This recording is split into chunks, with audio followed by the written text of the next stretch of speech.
Tak takhle vypadá moje nová přední stupačka na pravé straně, což je snad pro Yamahu R1. Teď přesně nevím.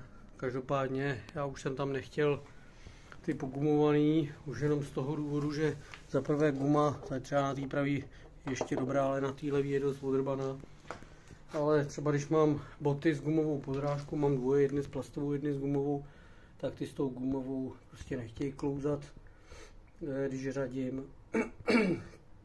No takže jsem se rozhodl, že si tam dám jiný stupačky z Číny, tuším asi za 180 korun.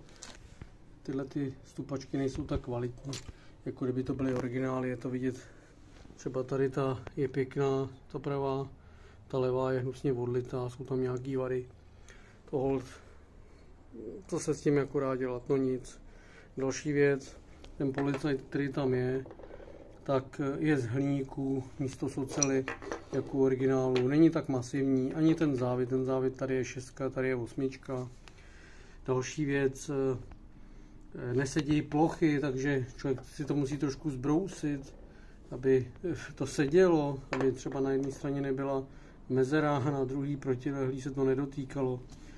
Já jsem to chtěl přitáhnout, samozřejmě mi to prasklo, protože to bylo hliníkový, takže jsem se rozhodl u obou těch stupaček to předělat, a sice tak, že jsem to vystužil ocelovým šroubem, normálně pevnostním, takže jsem tam dal českou šroub, která tady končí. Věří jsem závit, který tady je řekněme centimetr a 2 mm, na druhé straně asi 7 mm nebo 8. Zakáp jsem to Looklightem. No a další věc, musel jsem upravit ty pružinky, protože ty pružinky, tak jak je to ohnutý tady na jednu stranu, tak to bylo i na druhou. Tohle byl první kus prototyp, kde jsem ten háček udělal poměrně krátký. Na druhém už jsem to udělal líp, že je takhle delší. Vypadá to docela dobře, funguje to. No, jediný problém, co tam ještě byl, že úchyt, který je u těch originálních stupaček, je 22 a tohle bylo nějakých 19, takže já jsem tam z každé strany dal jednu podložku a 8, protože to je 8 kolík. Tam další rozdíl, tady je závlačka, tady naopak je pérovka, takže je to hold čínský klump za pár šušňů.